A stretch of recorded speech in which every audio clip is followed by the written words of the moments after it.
नमस्कार साथियों, स्वागत है आप सभी का अंकित इंस्पायर्स इंडिया पर। मैं हूं अंकित अवस्थी। आप हैं मेरे साथ में एक ऐसे विषय पर चर्चा करने के लिए जो कि वर्तमान में काफी ज्यादा पूजा खेदकर के बाद सुर्खियों में आ गया है। आपको यदि याद हो तो हाल ही में आईएएस परीक्षा में धांधली को लेकर के काफी ज्यादा माहौल बना था इस विषय को लेकर के कि एक हाल ही में चयनित आईएएस अधिकारी पूजा खेदकर अपने सिलेक्शन के समय संभवतया जो डॉक्यूमेंट पेश की थी उस डॉक्यूमेंट के हिसाब से वो एलिजिबल तो नहीं थी, लेकिन उन्होंने उसका लाभ उठाया। हालांकि अभी इसके ऊपर कोई भी फाइनल वर्डिक्ट नहीं आया है, लेकिन इस तरह से सोशल मीडिया पर भी चर्चा चली और मीडिया हाउसेज ने भी चर्चा चलाई कि साहब अल्टीमेटली ये जो महिला हैं पूजा खेदकर, इन्होंने अपने आईएएस बनते समय जो डॉक्यूमेंट पेश किए अपने लिए रिजर्व कैटेगरी में आने के लिए, वो फेक थे। प्रूव नहीं हुआ है लेकिन सुर्खियों में है। ठीक है, हमने इनके बारे में सेशन किया और सेशन के अंदर हमने बताया कि किस तरह से, और इनका सुर्खी में आने का कारण भी बड़ा था।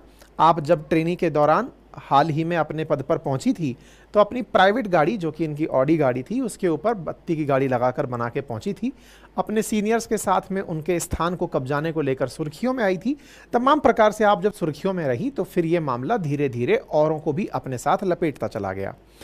मामला पूजा खेदकर का तब उठा जब इन्होंने अपने साथ में मल्टीपल डिसेबिलिटी का कैटेगरी फिजिकली हैंडीकैप कैटेगरी में डाला था। तो लोग इनको तलाशते तलाशते और भी उन सेलेक्टेड कैंडिडेट्स तक पहुंचने लगे जिन्होंने अपने सिलेक्शन के समय रिजर्वेशन का लाभ लिया था, रिजर्वेशन में कैटेगरी का लाभ लिया था। अगर कोई रिजर्वेशन कैटेगरी के अंदर कास्ट के आधार पर अगर रिजर्व कैटेगरी में था या फिर फिजिकल हैंडीकैप कैटेगरी में रिजर्वेशन में था, तो लोग एक एक करके अब सबको खोजने लग रहे हैं कि क्या पूजा खेदकर जैसा मामला पहले भी घटित हुआ है। तो इसी क्रम में हाल ही में सुर्खी में आए हैं अभिषेक सिंह, जो कि फिलहाल तो आईएएस अधिकारी नहीं हैं क्योंकि इन्होंने अपने पद से इस्तीफा दे दिया है। और भी अगर अपडेटेड स्थिति बताएं तो इस्तीफा देने के बाद चुनाव लड़ने की तैयारी की और चुनाव लड़ने की तैयारी में असफलता मिलने के बाद आप पुनः सरकार से अपील कर चुके हैं कि मुझे सर्विसेज में वापस ले लिया जाए। तो करंट स्टेटस में जो व्यक्ति आपको दिख रहे हैं, आप अभिषेक सिंह हैं, जो पूर्व आईएएस अधिकारी हैं। वर्तमान में राज्य सरकार उत्तर प्रदेश से अनुरोध किए हैं कि मुझे सर्विसेज में वापस ले लिया जाए। इस बीच में इनकी प्रोफाइल काफ़ी बड़ी है और काफ़ी बड़ी प्रोफाइल में पहली प्रोफाइल की आप एक एक्टर भी हैं। आपके काफ़ी सारे वीडियोस काफ़ी सारे फिल्म स्टार्स के साथ मार्केट में उपलब्ध हैं। काफ़ी अच्छे कलाकार के रूप में अपने आप को नया पद दिलाते जा रहे हैं। आपकी धर्मपत्नी उत्तर प्रदेश के अंदर आईएएस अधिकारी हैं। आपकी काफ़ी सारी काबिलियत में हाल ही के अंदर आपका चुनावों के दौरान टिकट पाने के लिए सुर्खियों में रहना, कि टिकट पाने के लिए जो प्रयास किए जा रहे थे वो काफ़ी ज़्यादा सुर्खियों में रहा। लेकिन इस बीच में ये जो तस्वीर आप देख रहे हैं जिसमें आप इलेक्शन कमीशन ऑफ इंडिया की एक गाड़ी के साथ खड़े दिख रहे हैं, इसके बाद से ये ज़्यादा सर्विसेज के लिए सुर्खियों में आए। चलिए थोड़ा और डिटेल में इनके बारे में बात करेंगे, बताएंगे कि इनका इतिहास क्या है, कहां से इनकी शुरुआत हुई, वर्तमान स्थिति क्या है। तस्वीरें देख करके आप अभिषेक सिंह को अगर पहचाने तो यहां पर तस्वीरें बताती हैं कि आप बॉलीवुड में काफ़ी सक्रिय हैं। हाल ही में सनी लियोनी के साथ भी आपका एक गाना आया है जिसमें आप नाचते हुए दिखाई दिए हैं। सुर्खी बनती है कि IAS officer turned actor on faking disability, अर्थात आपने अपनी डिसेबिलिटी को लेकर झूठ बोला। ऐसी सुर्खी इंडिया टुडे के अंदर प्रकाशित होती है। प्रकाशित खबरों में एनडीटीवी, मिंट सभी खबरें उठाते हैं और सवाल पूछते हैं कि जब ये आईएएस के लिए चयनित हुए थे उस समय इन्होंने अपना जो सर्टिफिकेट शो किया था, उस सर्टिफिकेट में इन्होंने जो जानकारी अपने बारे में साझा की थी वो जानकारी सत्य नहीं थी। अगर वो सत्य होती तो ये ऐसे डांस करते हुए नहीं दिखाई देते। चलिए और थोड़ा विस्तार से चलते हैं। आप हैं अभिषेक सिंह। अभिषेक सिंह वर्ष 2013 में यूपी के अंदर पोस्टेड हुए, लेकिन उससे पहले उत्तर प्रदेश के जौनपुर से आप बिलोंग करते हैं। डीयू से पढ़ाई की है, बीकॉम की। इनके पिता भी आईपीएस अधिकारी रह चुके हैं। चाचा डिप्टी एसपी के पद से रिटायर हुए हैं। इनकी छोटी बहन डेंटिस्ट, भाई एनएससी में जॉब करते हैं, एमएनसी में जॉब करते हैं। इनकी पत्नी दुर्गा शक्ति नागपाल हैं जो कि एक आईएएस अधिकारी हैं। अभिषेक सिंह कॉलेज के समय से ही, एक फिल्म है नाम तो मैं मिस कर रहा हूं जिसमें राजकुमार राव दिखाए गए हैं, जो एक आईएएस अधिकारी के लिए चयनित होते हैं। कुछ हद तक इनकी कहानी से उसे प्रेरित बताया जाता है। शादी में ज़रूर आना कुछ इस तरह की है, शायद अगर फिल्म का नाम सही है। तो बताया गया है कि इन्हें कॉलेज के टाइम पर कभी किसी लड़की से प्यार हुआ था। दिल टूटने के बाद इन्होंने तैयारी की और तैयारी करके ये आईएएस अधिकारी बने, चयनित हुए। वर्तमान में मतलब जब चयनित हुए तो उत्तर प्रदेश का कैडर आपको मिला।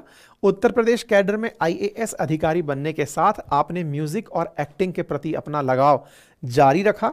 ऐसी स्थिति में आपने पद पर रहने के बाद में समय निकालकर जब जब इन्हें पद मिला, जगह मिली, ये एक्टिंग में अपना कैरियर बढ़ाते हुए आगे निकले।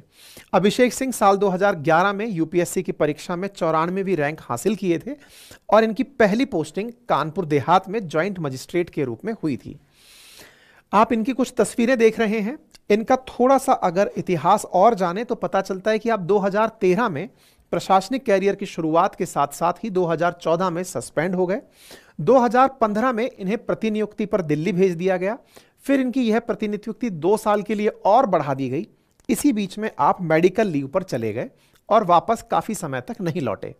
उनका ट्रांसफर दोबारा 2020 में उत्तर प्रदेश कर दिया गया। इसी बीच में जब ये दिल्ली थे और इस बीच में जब ये और काम में व्यस्त थे, मतलब इनको इधर प्रतिनियुक्ति पर भेजा जा रहा था, मेडिकल पर भेजा जा रहा था, तब ये एक्टिंग में अपना काम आजमा रहे थे, अपना टैलेंट आजमा रहे थे। इन्होंने लंबे समय तक ड्यूटी ज्वाइन नहीं की। विभाग ने उनकी वजह पूछी तो उन्होंने कोई जवाब नहीं दिया। 2022 में वे पुनः ड्यूटी पर लौटे। 2022 में तब चर्चा में आए जब गुजरात विधानसभा चुनाव के लिए आपको ऑब्जर्वर बनाकर भेजा गया। ये जो मैं तस्वीर आपको दिखा रहा हूं, ये 2022 की है, जब इन्हें गुजरात विधानसभा के अंदर ऑब्जर्वर बनाकर भेजा गया था विधानसभा इलेक्शंस के दौरान। इनकी इस तस्वीर पर चुनाव आयोग ने बड़ी सख्ती दिखाई और चुनाव आयोग ने इस विषय पर इनको मतलब इनके आचरण को उचित नहीं माना, जिसके चलते नवंबर 2022 में इन्हें ऑब्जर्वर की ड्यूटी से हटा दिया और ये वापस उत्तर प्रदेश लौट आए। यानी कि इनके कुल कार्यकाल में 2015 में आप प्रतिनियुक्ति पर गए, 2020 में आप वापस लौटे, 2020 के बाद में आप फिर मेडिकल पर चले गए, 2022 में लौटे। 2022 में जब आप वापस लौटे तो इन्हें गुजरात भेजा गया। गुजरात में आप चुनाव के अंदर ऑब्जर्वर लगाए गए। वहां पर आपकी एक फोटो पर चुनाव आयोग ने टिप्पणी की, मतलब चुनाव आयोग ने उसको ठीक नहीं ठहराया। ऐसी स्थिति में आपसे ऑब्जर्वर का पद वापस ले लिया गया और आपको वापस उत्तर प्रदेश भेज दिया गया। इसी वजह से ये चीज सुर्खी भी बनी और सुर्खी के अंदर अभिषेक साहब को छुट्टी पर भेज दिया। तो यहां पर आप देख सकते हैं ये कुछ तस्वीरें हैं जो इन्होंने अपने इंस्टाग्राम पर शो की थी, कुछ इस प्रकार से, क्योंकि ये इंस्टाग्राम पर काफ़ी सारे फॉलोअर्स के साथ सक्रिय हैं। तो यहाँ पर आप देख सकते हैं अहमदाबाद में एक ऑब्जर्वर के रूप में इन्होंने कुछ इस तरह की तस्वीरें साझा की थी। फरवरी 2023 में अभिषेक सिंह को निलंबित कर दिया गया। यूपी में योगी सरकार ने उन्हें सस्पेंड किया और राज्य परिषद से संबद्ध कर दिया।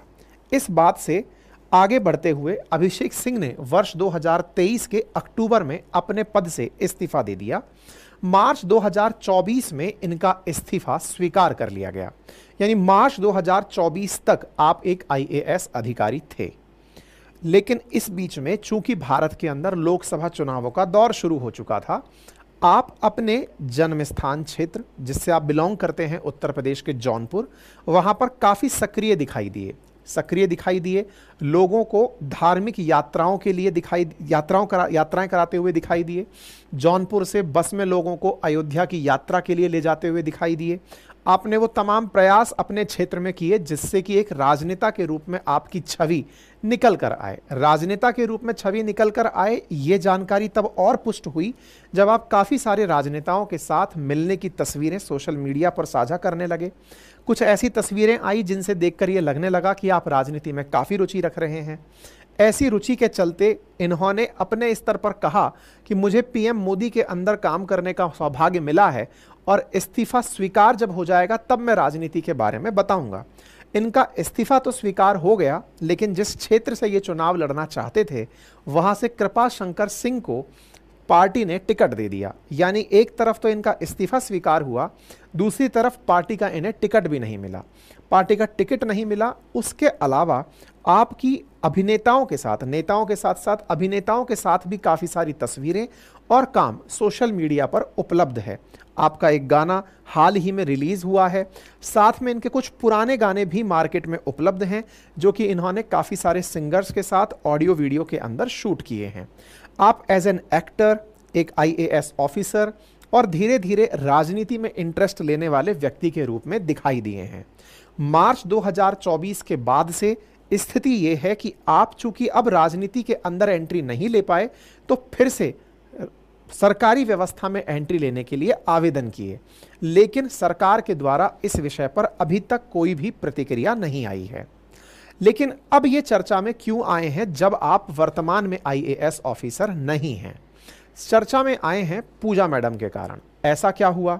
ऐसा इसलिए हुआ कि जब पूजा खेदकर का मामला निकला तो उन्होंने अपनी कैटेगरी में विकलांगता की एक श्रेणी एमडी शो की थी। अभिषेक सिंह भी अपनी कैटेगरी के कारण सुर्खी में आए। जब 2010 की लिस्ट देखी गई जिसमें इनको 94वीं रैंक मिली थी, आईएएस के लिए जनरल कैटेगरी से चुने गए थे, उस समय पर इन्होंने अपने आगे कैटेगरी एलडी लिखवाई हुई है।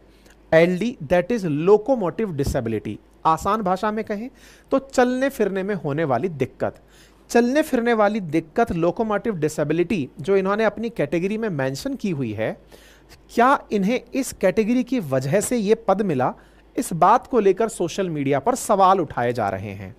तो लोकोमोटिव डिसेबिलिटी को क्यों हाईलाइट कर रहे हैं, इसके पीछे का बड़ा कारण है आपकी कुछ तस्वीरें, आपकी तस्वीरों के साथ साथ आपकी जिम की तस्वीरें, आपको नाचते गाते देखते हुए लोगों की तस्वीरें, यानी कि आपके कुछ इस तरह के दृश्य जिसमें आप परफेक्टली डांस कर रहे हैं, वीडियो शूट में आप प्रॉपर एक्टिंग कर रहे हैं। तो सवाल ये है कि जिसे लोकोमोटिव डिसेबिलिटी है, उसके शरीर में, पैर में, कमर में सब जगह दर्द रहता है, उसे चलने फिरने में दिक्कत आती है, वो व्यक्ति प्रॉपर तरीके से चलने फिरने में तालमेल नहीं बिठा पाता है, उसके शरीर के पैरों की, कूल्हे की, रीढ़ की हड्डियों में दर्द रहता है।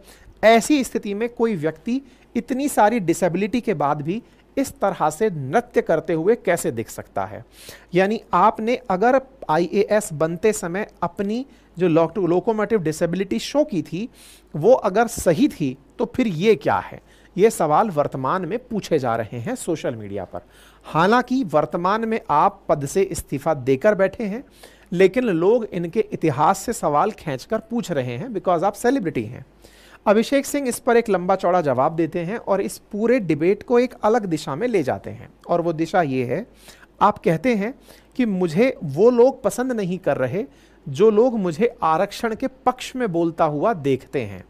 लोग इनसे सवाल पूछ रहे हैं कि आप लोकोमोटिव डिसेबल के लिए बात कर रहे हैं, आप लोकोमोटिव डिसेबिलिटी शो कर रहे हैं, आपने उसके बारे में कोई जानकारी नहीं दी, लेकिन आपने पूरा एक लंबा चौड़ा स्पष्टीकरण सोशल मीडिया पर डाला और उसमें इन्होंने कहा कि मैं आरक्षण के बारे में, आरक्षण के पक्ष में जब बात करता हूं तो इससे आरक्षण विरोधियों को दिक्कत होती है, इसलिए वो मेरे पीछे पड़े हुए हैं। अब ऐसा क्या है, आपने आरक्षण के पक्ष में क्या कह दिया?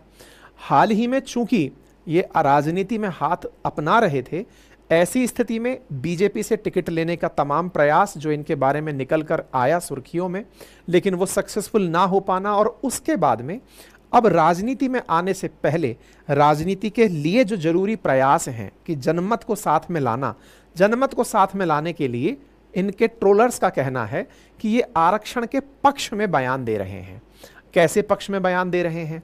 कि मैं उन लोगों के लिए खड़ा रहूंगा जिन्हें आज से पहले आरक्षण के केस में, मतलब लोग जाति के कारण हीन दृष्टि से देखते हुए आए हैं। आपने इस पूरे स्पष्टीकरण में यही बात बोली कि मुझे इसलिए ट्रोल किया जा रहा है क्योंकि मैं लोगों को चुभ रहा हूं कि मैं जनरल कैटेगरी का हूं और आरक्षण के पक्ष में बयान देता हूं। इस तरह की बातें जब इन्होंने अपने सोशल मीडिया पर लिखी तो लोग इनसे फिर वही सवाल करते हुए दिखाई दिए कि आपसे पूछा कुछ गया है, आप जवाब कुछ और दे रहे हैं। आपसे पूछा गया है कि आप एलडी कैटेगरी लगाए हैं, इस पर जवाब दीजिए, आप इसे कहीं और पॉलिटिकल माइलेज के लिए यूज कर रहे हैं। हाल ही में इनका एक पॉडकास्ट भी रौनक के साथ वायरल हुआ था वायरल क्या था कि मतलब इस पॉडकास्ट में ही आपने ये बात मेंशन की थी, आरक्षण के पक्ष में बयान देते हुए कहा था कि मैं आरक्षण का पक्षधर इसलिए हूं क्योंकि लोग एक टैबू में जी रहे हैं। ब्राह्मण और राजपूत सोच रहे हैं कि वो रूलर क्लास से आते हैं, लड़ाका कौम से आते हैं। वहीं दूसरी ओर अन्य जातियां अपना नाम लेने में भी संकोच करती हैं। बोले ये जब तक असमानता खत्म नहीं होगी तब तक आरक्षण रहना चाहिए। इनका ये वीडियो है, आप चाहें तो जाकर देख लीजिएगा। कुल मिलाकर कहने का मतलब ये है कि ये अपने आरक्षण से हटकर जातिगत आरक्षण के मुद्दे पर इस बहस को ले जाने का प्रयास कर रहे हैं। वहीं लोग इनसे इन्हीं के बारे में सवाल कर रहे हैं।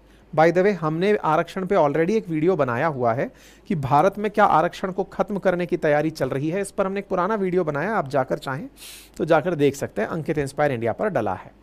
अभिषेक सिंह से बात निकली तो बहुत सारे लोगों तक पहुंची।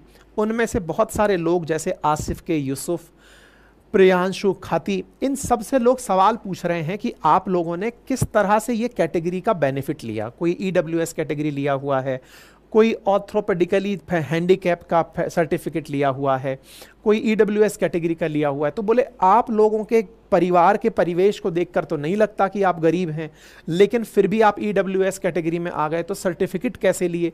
लोग सोशल मीडिया पर तमाम प्रकार के प्रश्न इन लोगों से कर रहे हैं। ऐसे ही किसी और एक मैडम से पूछा जा रहा है कि मैडम आप तो प्रॉपर तरीके से ड्राइव कर पा रही हैं, तो फिर आपने क्यों इस तरह का सर्टिफिकेट लिया। कहने का कुल मिलाकर मतलब ये है कि पूजा खेदकर से शुरू हुआ मामला अब बहुत सारे लोगों की यूपीएससी लिस्ट में पहुंच रहा है, और उस लिस्ट में लोगों ने जिस कैटेगरी में रिजर्वेशन लेकर पद प्राप्त किया है उसको लेकर के सवाल लोग करते जा रहे हैं। हालांकि सबके अपने पक्ष में प्रमाण होंगे और निश्चित ही यूपीएससी ने अपने स्तर पर इन सब की जांच की होगी, लेकिन फिर भी सवाल हैं तो सवाल के जवाब के लिए लोग लोगों को अकाउंटेबल कर रहे हैं। आप इस विषय पर क्या सोचते हैं, अपनी राय जरूर रखें। जब तक पूजा खेदकर की बात आती है तो पता चलता है कि फिलहाल के लिए इनके पूरी तरह परिवार वालों के साथ में कोई संपर्क नहीं हो पा रहा है। इनकी उस कार को जब्त कर लिया गया है जिसके ऊपर इन्होंने बत्ती लगाई हुई थी। इसके साथ साथ इनकी मेडिकल फिटनेस को लेकर के कमेटी का गठन कर दिया गया है। इनके पूर्व कॉलेज में जहां से इन्होंने पढ़ाई की वहां पर भी रिपोर्टर्स जाकर पूछ लिए कि सर बताइए उन्होंने कोई सर्टिफिकेट लगाया था क्या, वहां पर उन लोगों ने मना कर दिया है।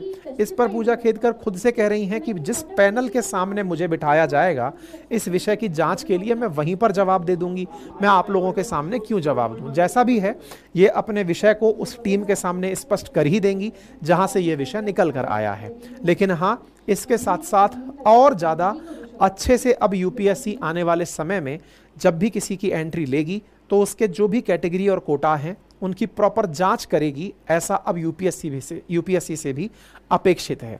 बाकी आप इस विषय पर क्या सोचते हैं, अपनी राय जरूर कमेंट बॉक्स में रखें। फिलहाल के लिए इतना ही। चैनल पर नए हैं तो सब्सक्राइब करें। धन्यवाद।